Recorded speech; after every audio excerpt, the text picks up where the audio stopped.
There we go. It is my pleasure to introduce to you Deborah Larson with her talk on nurturing joy.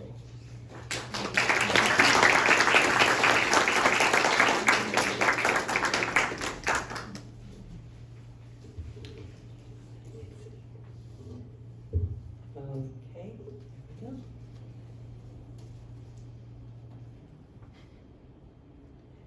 Do you find yourself listening to the news, heart sinking with each new headline? While I'm generally an optimistic person, in recent times I felt a really troubling amount of discouragement, disillusionment, and even rage at the many terrible things happening in our country and in our world. While bad things are indeed happening, I'm not comfortable allowing these bad thoughts to occupy so much of my consciousness. I realized I needed to do more to nurture my own joy and happier feelings. Over the years, I've read many books and articles on this very subject, and I know there are things we can choose to do to feel better. I offered to give this talk in part to remind myself to make more life choices which nurture joy. I'll be sharing a lot of these possibilities for positivity, like scattering wildflowers across the field. Hopefully some seeds for growing more joy will be planted in your mind. And that's my sweet Gracie.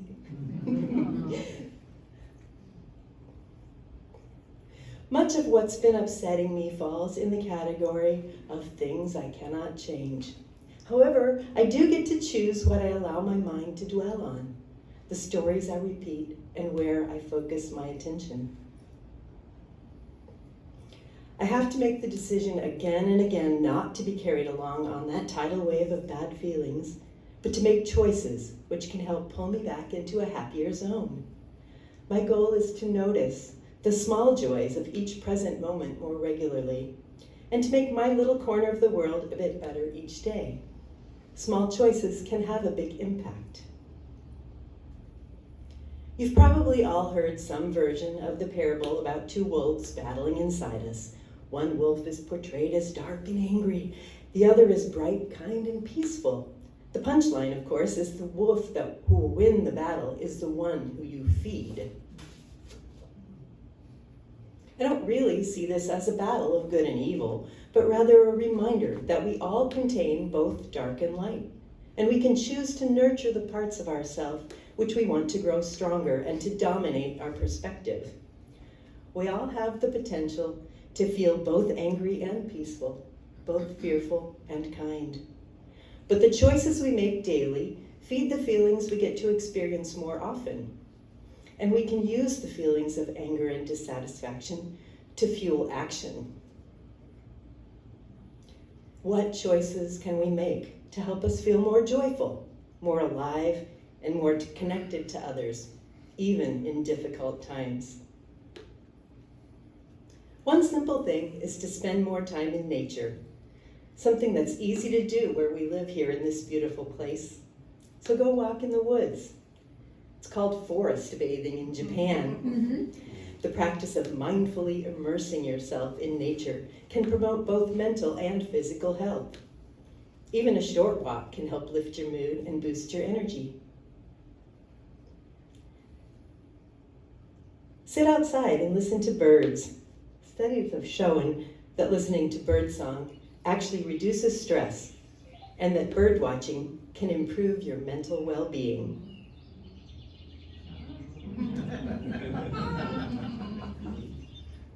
Take time to smell the flowers.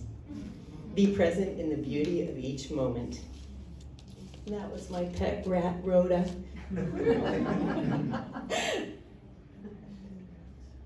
Go to the beach and watch the waves roll in. Spend time in nature, and that can help lower your stress hormone cortisol and help elevate your mood. And that's Stanley, my dog, named after Stanley the person.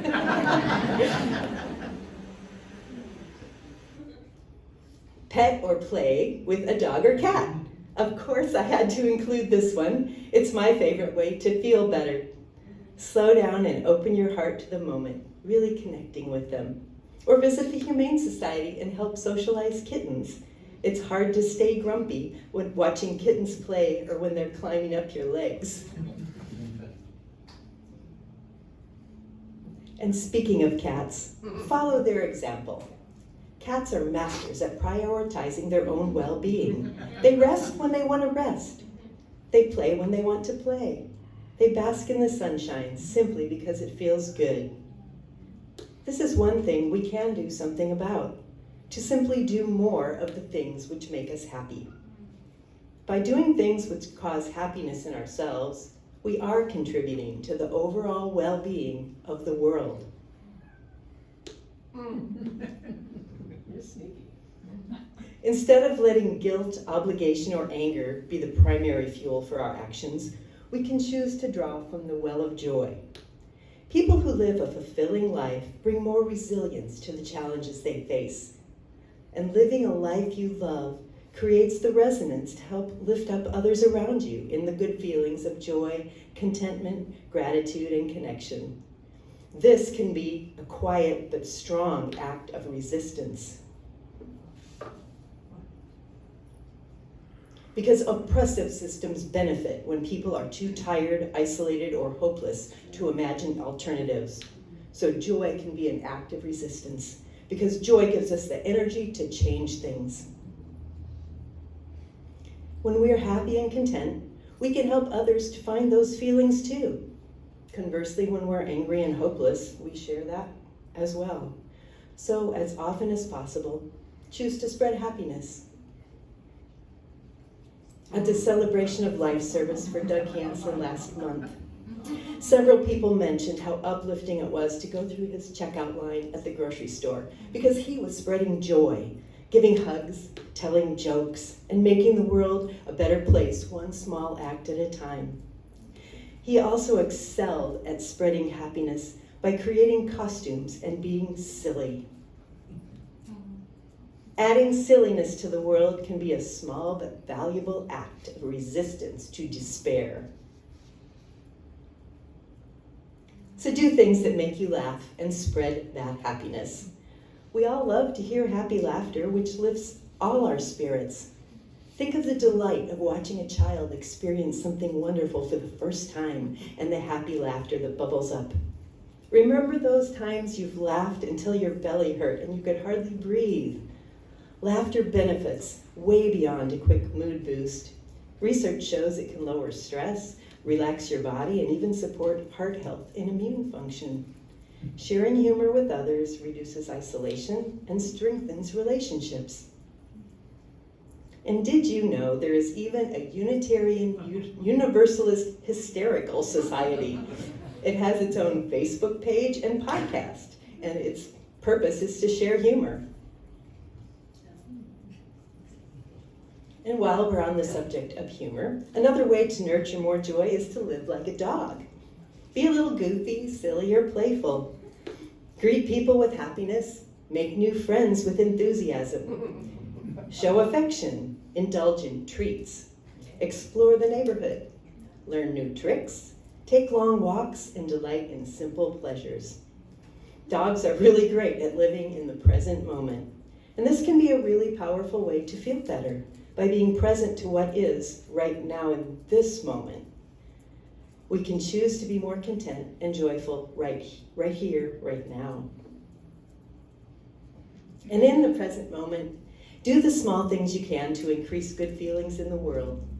Smile at someone. Try it now. Look around the room and share your biggest, truest smile.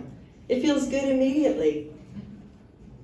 And science has shown that the mere act of smiling can lift your mood, boost your immune system, and possibly even prolong your life. So fake it till you make it. Studies found that smiling can actually trick your brain into believing that you're happy, which can help trigger actual feelings of happiness. And one really strange study found that people who could not frown due to Botox injections were happier on average than those who could frown. But I'm certainly not going to recommend that one. So smile at your friends, smile at strangers, and smile just because you can. Our late friend Bob Eaton used to text me photos of their two cats snuggling. because he knew I loved cats, and then it made me smile. He also shared his version of holy cards, printed with inspiring quotes he came up with. My favorite one said, "The best kind of person to be is a kind person. And doing something kind for another person is a good way to make yourself feel happier as well." Exercise is a good way to help change your mood. Physical activity releases endorphins, which are our body's natural mood boosters. They help fight depression, reduce anxiety, and improve energy. So go to a class at the gym, do laps at the pool. Movement reminds us we're alive. We don't have to be stuck, but can move through things. And dancing to upbeat music can be a really good way to move into a more joyful feeling. Even bouncing around a little bit while sitting in a chair can help.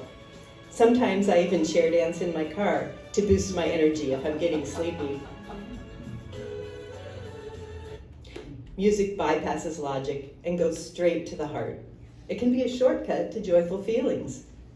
Neuroscience shows that upbeat music can change brain chemistry, boosting dopamine, the feel-good hormone.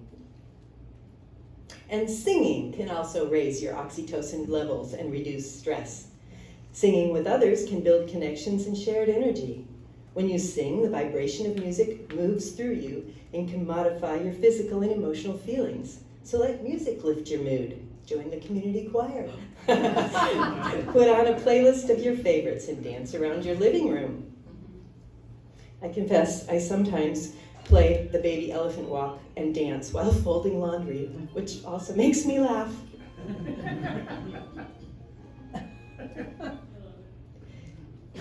Doing something creative can help nurture feelings of joy. Whether it's planting a garden, painting a picture, baking cookies, or writing a poem, creative pursuits can add beauty to the world and more joy to our lives. And here's a really big one. Change the channel, literally. Turn off that bad news and turn on your happy music. Trade doom scrolling for hope scrolling. Doom scrolling brings us more misery and causes us to see the world as a mean, scary place. Media scholar George Gerbner calls it mean world syndrome because heavy media users actually see the world as more dangerous. Try hope scrolling instead. Look for positive news, which can be a more joyful experience. There are numerous stories about problems being solved, advances in health, education, and renewable energy, tales of people doing good things, and of course, uplifting animal anecdotes and funny pictures of cats and dogs. You may even notice your social media algorithms changing, so you're seeing more positive content. This can help us to believe that not all is bad or lost in the world. I found this to be true for myself, spending less time going down that digital rabbit hole of doom and more time checking out what's good in the world. My new favorite social media is Blip Photo. It's ad-free, and their motto is "Be excellent to one another." People from around the world interact in a positive and supportive way. And there are a growing number of these online communities doing things to make the world a better place. I've made a list of some online sources of more positive news, and that's in the little handout I gave to you, many of which I read regularly and have found to be a good antidote to the really depressing and anger-inducing regular news, which is all too readily available. I read enough of that to know what's happening, but feel happier if I don't dwell on it too much. I have to often remind myself to change the channel, making a conscious choice to feed myself more positive stories and more hopeful subjects. I still have those uncomfortable, angry feelings when I hear about terrible things that are happening. And anger itself isn't the enemy. What matters is whether we continue to feed it until it consumes us, or whether we use it as fuel to move towards change and meaning. We can feel our anger about the terrible things, and then use the energy of those angry feelings to drive us to take actual actions. For example, some actions I've been able to take because of my anger is creating protest signs and joining in some of the local protest events. I found some joy in the process of creating my signs using paint and glitter, and I was uplifted by attending big events, connecting with other like-minded people who are concerned and feeling that sense of community and support. Which brings us to one of the really big ones, community and connection. They are a very important part of finding hope and joy in difficult times and in all times. Humans aren't created to be solitary creatures, and connecting with others is essential. Research shows that strong social ties are the most consistent predictor of happiness and well-being. People with close connections recover more quickly from illness and bounce back better from loss. They even live longer. My 85-year-old mother is a wonderful example of this. She has more close friends than anyone I know, many of whom she has known for over 60 years. She and her husband stay in touch with people regularly and still send hundreds of Christmas letters. Over the decades, she has knitted hundreds of these prayer blankets for friends and for people she's never met but heard might need a little encouragement. She prays for them while she knits. This creativity and kindness to others also benefits her own well-being and sense of connection. So when you're feeling low, join the community. Reach out to a friend, come to a service or class or concert or dance here at FOOF. Volunteer at local nonprofits like Food Share and the Humane Society. Help out with the free lunch program. When you reach out to uplift someone else, you also get uplifted. Share a kind word, have a conversation, and really look at the person in front of you. You can be the reason someone believes in the goodness of people. It's possible to take small actions that can have big effects. Joy is a skill you can build. The Big Joy Project study found some proven ways to do this. You can even sign up to be part of the study and take a few minutes a day for 1 week and experiment with some of their micro acts of joy. Some of the things they found that increased feelings of happiness were: seek out awe. Slow down and pay attention to the beauty all around us in nature, art, or other beings. I mean, how amazing is it that spiders can spin webs, birds can migrate thousands of miles? Listen to the sound of purring, feel the sun on your face, watch a bee on a flower, see the sunset over the ocean. It really is a wonder-filled world. Take time to express gratitude. Don't underestimate how much a simple gesture of thanks can mean. One study found that writing gratitude letters to others was even more effective at boosting well-being than just making a list for yourself. And then the recipient benefits as well. Do something kind.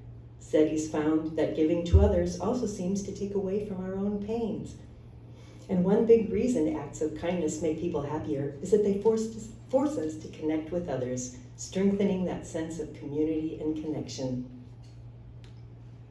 Celebrate joys with others. Research suggests that sharing in the happiness of others can boost your own mood as well. So try that one after the service. Ask someone to tell you about something good in your life. Then really listen and notice that you can feel uplifted as well. Tune in to what really matters. Having a sense of meaning is strongly associated with a longer, happier life. Practice mindfulness by paying closer attention to pleasant routine experiences, such as visiting with a friend or walking your dog. Reflect on the good you can do, and consider your purpose and the positive impact you can have in the world. In conclusion, there are many small choices we can make each day to nurture joy, even in these difficult times. Add more happiness to your life and to the world. Appreciate nature. Take a dog for a walk. Create something. Sing in your car. Listen to happy music while cooking. Dance around your living room. Give someone a hug. Share a smile. Write notes of gratitude.